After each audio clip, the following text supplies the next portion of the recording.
trop de situations conflictuelles non résolues ont pourri la bonne marche. Donnez-nous quelques exemples, honorable. On a envie de comprendre. Non, puisque vous parlez de pratique. Oui.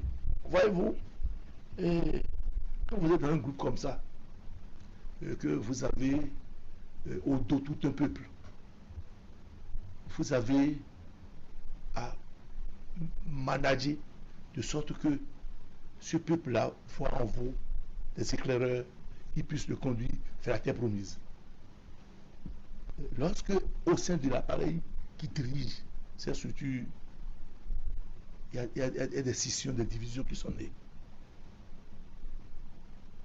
Ça, je l'avoue, au sein du parti, il y a ces difficultés-là qui ont commencé. On a fait l'exercice, on a été opposant à la rupture 9 ans durant, bientôt 10 ans. Nous avons toujours fait cuire les mêmes choses. On a toujours critiqué les mêmes choses. Mais cette cohésion fait que lorsque vous prenez la parole au sein du parti, vous parlez. Ah, on va vous tasser de. Il appartient à tel clan, il appartient à tel groupe.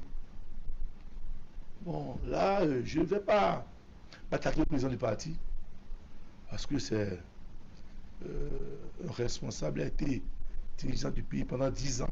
J'étais à ses côtés. Peut-être, je ne sais pas ce qui s'est passé, mais il n'a pas su taper de poing sur la table pour régler la question une fois pour de bon. Mais qui sont ceux-là qui travaillaient à former des clans au sein de l'appareil enfin, qui dirigeait le parti? Alors, il y a combien de clans aussi dans le parti? Oh, de façon physique, plus perceptible, il y a 2 clans. Il peut y avoir d'autres choses. Mais ce qui est beaucoup plus perceptible, visible, et puis que tout le monde voit, c'est 2 clans.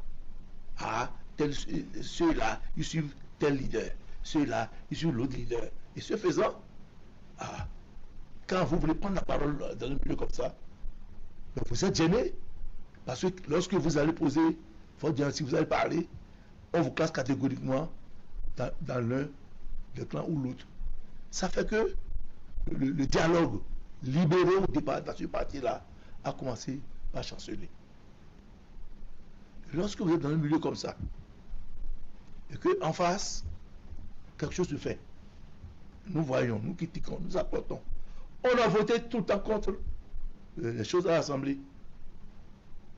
On a levé la voix, on a posé des questions orales avec débat au gouvernement. Moi, j'ai porté beaucoup de voix, de choses là-bas. Et puis, on continue. Mais nous-mêmes, si nous aspirons vers le pouvoir, il faut avoir du cran. Il faut prendre le lead. Ça nous a manqué. Alors,